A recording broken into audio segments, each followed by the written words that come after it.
Écrivain. Pas écrivaine, ni auteur avec ou sans E, non, juste écrivain. C'est mon métier de rêve depuis si longtemps. Me raconter des histoires, les structurer, les coucher sur papier, et un jour, peut-être, les partager. Je ne sais pas si ce rêve me suit depuis la primaire, je ne suis pas sûre. Je lisais déjà beaucoup à l'époque, j'étais abonnée à J'aime lire, et ma mère m'achetait des chairs de poule pour combler mon envie trop précoce de regarder des films d'horreur. Parmi les livres qui m'ont le plus marqué, il y a Prisonnier du miroir, mon premier chair de poule. J'ai également un souvenir presque intact de mes lectures de La Nuit des Pantins et de La Maison des Morts. Ils m'ont terrifiée. Plus tard, c'est le grimoire d'Arcandia qui m'a bouleversée. Tellement que des années après, j'ai retrouvé Éric Boisset, l'auteur, dans un salon du livre pour faire dédicacer ma vieille édition. Je pense qu'à ce moment-là, je lisais encore sans me dire que je pourrais moi aussi raconter des histoires aux autres. Pourtant, je crois que j'aimais déjà écrire. Et j'ai découvert la joie des rédactions à l'école. En CM2, j'ai écrit une fanfiction sans le savoir. J'ai repris le personnage d'Angelica, la cousine Chippy dans les Rases Moquettes, et je lui ai fait vivre une aventure qui collait à la demande de la maîtresse. Je me revois à mon bureau, penchée sur ma copie, à avoir le sentiment d'écrire un chef-d'œuvre. J'ai eu une bonne note, mais pas la note maximale. Et je n'ai pas eu non plus les éloges et les félicitations que j'étais pourtant certaine de mériter.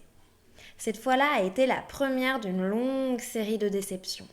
J'ai passé les 10 années suivantes, soit mon adolescence, à chercher l'approbation des autres, à attendre qu'on me dise que j'avais le droit d'écrire, que j'en étais capable, et surtout, j'avais besoin d'entendre l'impossible. J'avais besoin d'entendre « personne ne pourra remettre en cause ton travail, tu ne seras jamais critiqué, tu ne seras jamais jugé négativement ». Utopie. Cette peur du jugement me barrait la route, évidemment. Mais étrangement, elle n'a jamais entamé ma motivation. De la 6e à la terminale, j'ai écrit. Au collège, je n'étais pas très assidue, je tenais surtout des journaux intimes. J'imaginais beaucoup d'histoires sans prendre le temps de les coucher sur papier. J'ai à nouveau connu la déception avec mes rédactions que je croyais incroyables mais qui n'avaient pas l'air d'emballer mes professeurs. Soit ils étaient aveugles, soit j'étais nulle. Il n'y avait pas de juste milieu. J'ai longtemps eu besoin que les choses soient entières, noires ou blanches, sans nuance.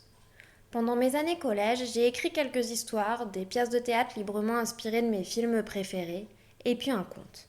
Un conte que je pourrais aujourd'hui appeler Quand Juliette rencontre Anastasia, puisque j'avais allègrement mixé l'histoire de Shakespeare à celle des Romanov. À travers mes yeux d'enfant, c'était pourtant une histoire authentique.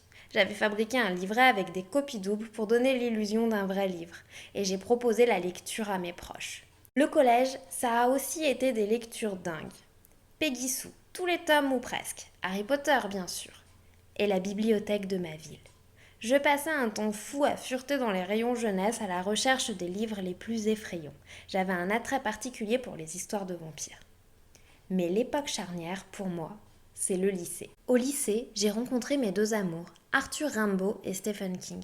Un mélange des genres, mais chez moi, le mélange des genres, c'est intrinsèque.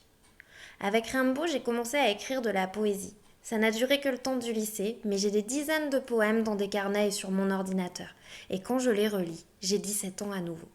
Je ne remercierai jamais à celle à moi, ado, d'avoir pris le temps de les écrire. Aujourd'hui, j'ai envie de vous dire qu'il n'est jamais trop tard pour créer des souvenirs. Le vous de dans 10, 15 ou 20 ans vous remerciera sans doute d'avoir laissé une trace de qui vous étiez pour vous rappeler d'où vous venez.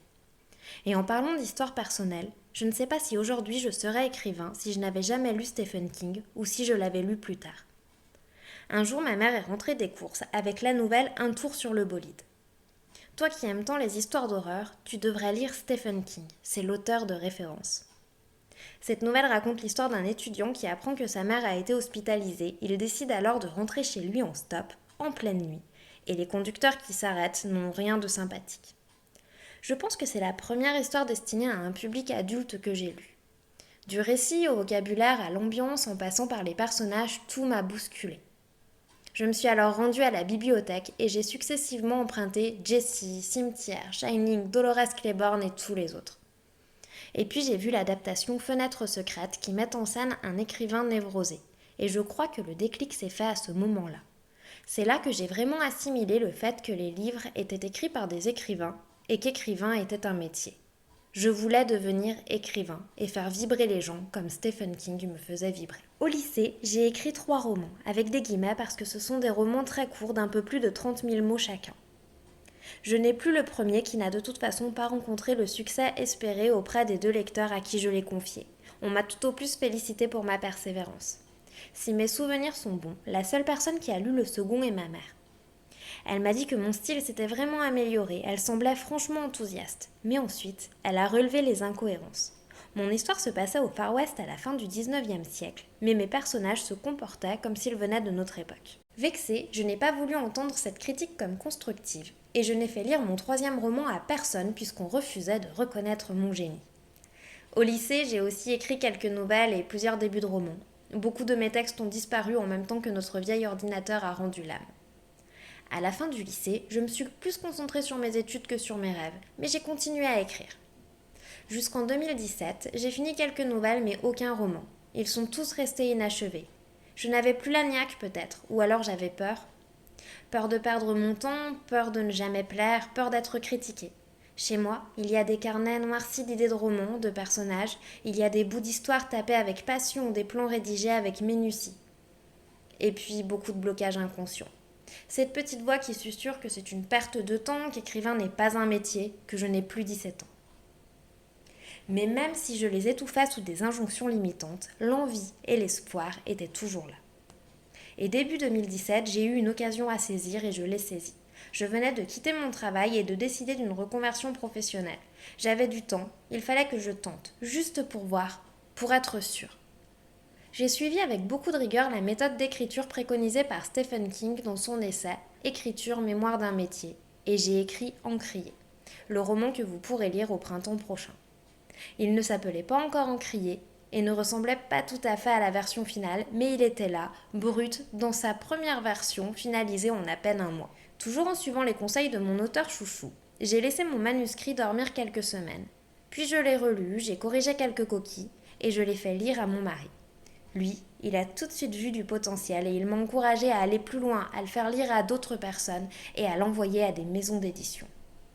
Mais je suis retombée dans mes travers. Chacune de ces remarques négatives, entre guillemets, qu'elles soient subjectives ou non, sonnait comme « c'est nul, tu es nul » à mes oreilles.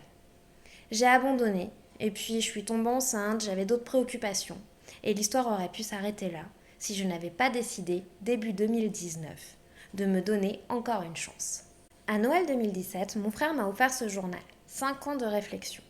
Chaque jour et pendant 5 ans, on répond à une question. J'adore ce concept et je suis très rigoureuse pour le compléter. Il y a souvent des questions du type votre but dans la vie, votre rêve, ce que vous vouliez faire quand vous étiez plus jeune ou encore qu'aimeriez-vous répondre à la question que faites-vous dans la vie. Moi je réponds toujours écrivain, écrire, lire, raconter des histoires, créer. Et tout début 2019, l'année dernière donc, alors que je me questionnais sur mes résolutions et sur mes envies, j'ai lu un article de blog où une fille expliquait qu'après avoir vu un documentaire sur Netflix, elle a accédé à tous ses rêves. Ça fait envie, hein ? Ce documentaire, c'est Le Secret, un reportage kitsch à mourir sur la loi de l'attraction. Je connaissais déjà ce concept, mais c'est la première fois que je m'y intéressais vraiment et ce documentaire a semé une petite graine chez moi. Je ne perdais rien à essayer après tout. J'ai donc pris le taureau par les cornes et décidé qu'en 2019, je deviendrais écrivain. Pas écrivaine, ni auteur avec ou sans E, non, juste écrivain, comme dans mes rêves. J'ai encore une fois suivi les conseils préconisés par différents adeptes de la loi de l'attraction, j'ai mis en place mon plan d'attaque, j'ai repris le manuscrit de ce qui allait devenir Encrier. Et ça a été la première étape. Le bilan 1 an plus tard ? Je vais publier mon premier roman aux éditions des Lacs au printemps prochain. J'ai aussi écrit le premier jet de 3 autres romans et j'ai auto-publié une nouvelle, Madame Tout-le-Monde, que vous pouvez déjà acheter sur Amazon. En 2019, j'ai écrit quasiment tous les jours. En 2019, je suis devenue écrivain. En 2019, j'ai appris et j'ai compris que tout était possible, que j'étais capable. J'ai encore plein de projets pour 2020. Et vous ? Quel est votre rêve ? Êtes-vous prêt à le réaliser ?